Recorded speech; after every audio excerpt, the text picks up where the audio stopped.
The US orders diplomats' families to leave Ukraine as concerns of a Russian invasion grow. Hello, this is News Review from BBC Learning English. I'm Rob, and joining me today is Roy. Hello, Roy. Hello, Rob, and hello, everybody. If you would like to test yourself on the vocabulary around this story, all you need to do is head to our website, bbclearningenglish.com, to take a quiz. But now let's hear more about this story from this BBC News report. The United States has ordered the relatives of its embassy staff in Ukraine to leave the country and advised Americans not to travel to Russia amid rising tension in the region. The State Department said there were reports that Russia was planning significant military action against Ukraine. Moscow denies planning an invasion, despite massing tens of thousands of troops on the border. So, the United States has told families of staff who work in embassies in Ukraine to leave. It has also told its citizens not to travel to Russia. This is due to fears that there will be some kind of military action by Russia against Ukraine, something that Russia denies. And we've got three words and expressions from the news headlines that we can use to talk about this story, haven't we? What are those expressions and words, please, Roy? Yes, we do. We have weighs options, fears mount, and non-essential staff. So that's weighs options, fears mount, and non-essential staff. Well, okay, let's have a look at our first news headline then, please. Okay, so our first headline comes from Reuters, and it reads, US tells diplomats' families to leave Ukraine, weighs troop options. So that's weighs options, considers value of potential plans. Okay, so in the headline, this is a two-word expression. Now, usually we have an article in there, for example, we say weigh the options. But because this is a headline, they have removed that. You can say weigh all the options or weigh all options. First word in the headline is weigh, W-E-I-G-H. Second word, options, O-P-T-I-O-N-S. And it basically means to carefully consider the results or outcomes of a plan. Okay, and I'm familiar with the word weigh. It's to do with weight, usually, about how heavy things are. So are we kind of weighing up the options and seeing how heavy the options are?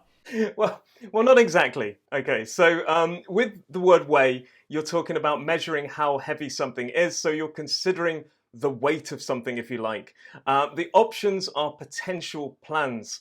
So what it actually means is that you're considering potential plans and their potential outcomes. In the terms of the headline, it is saying that they are considering the troop options or the military options with the army that they have. And we can also say that we weigh consequences. That's kind of looking at the potential results of our actions. Is that right? Exactly. So you say the consequences will be carefully weighed, and you've absolutely got it right there. It's talking about considering those results. Now, weigh is actually a little bit formal. We also have a phrasal verb that means something very similar, and that is weigh up. Now, this is a separable phrasal verb, so you can weigh something up or weigh up something. So for example, I could weigh up what I'm going to do this weekend. In fact, I do every Friday. I weigh up what I'm going to do, how I'm going to spend my weekend and look at the different possibilities. Yeah, you consider your options. And for example, at the end of the day, I weigh up which video game I'm going to play in the evening. I'm like, should I play that one? Should I play that one? I weigh up my options. Hard decisions, eh? Hard decisions. Okay, let's have a summary of that expression.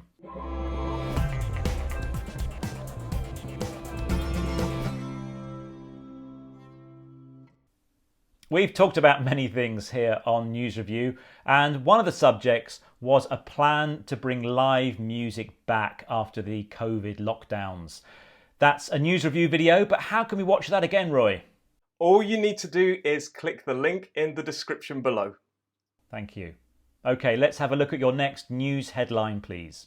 Okay, so the next headline comes from Fox 29 Philadelphia, and it reads, US embassy families in Ukraine ordered to leave country as war fears mount. Fears mount.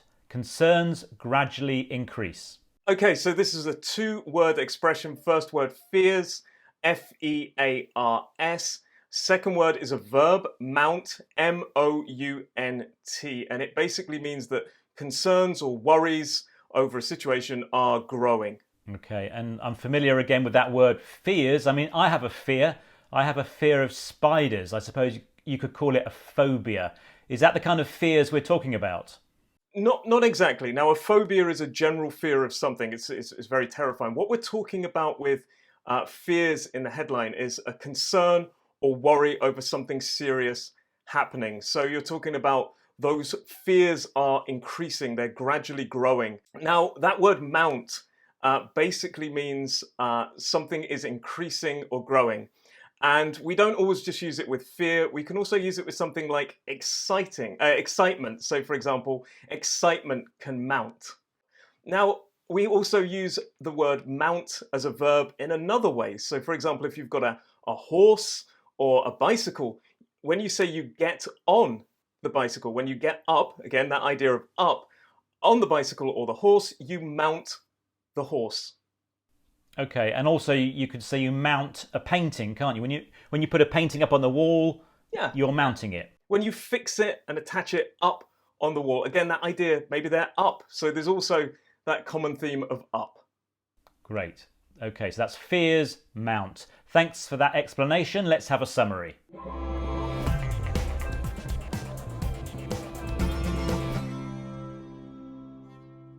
So there we were talking about fears mount or fears arising, but we did a video about the difference between the words raise and rise. That was English in a minute. How can we watch that again, Roy? Okay, so all you need to do is click the link in the description below. Great.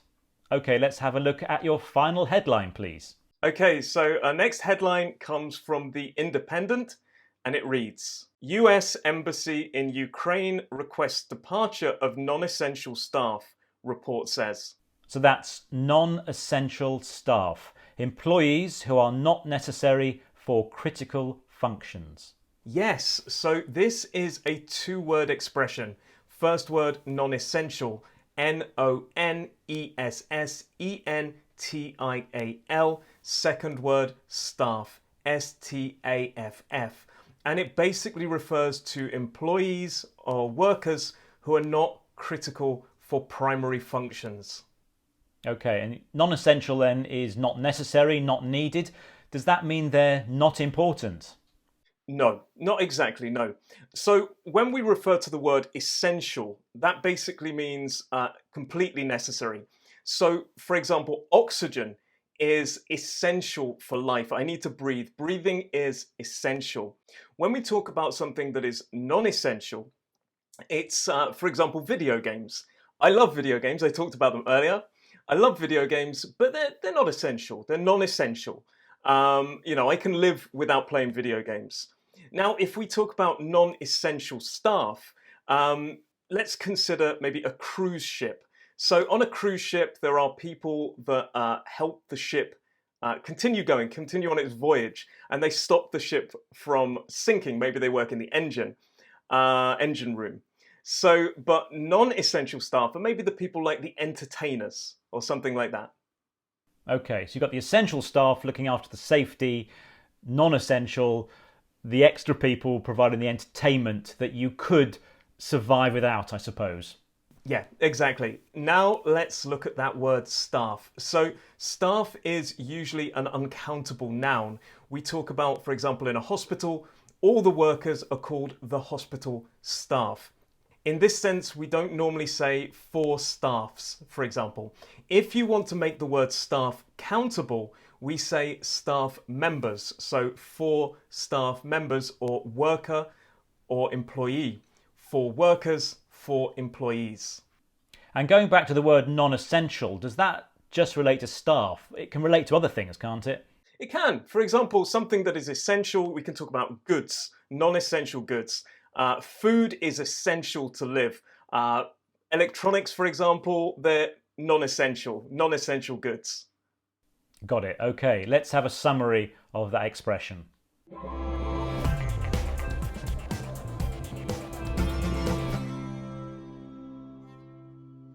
Okay, Roy, it's time now for you to recap the words and expressions we've discussed today. Yes, we had weighs options, considers value of potential plans.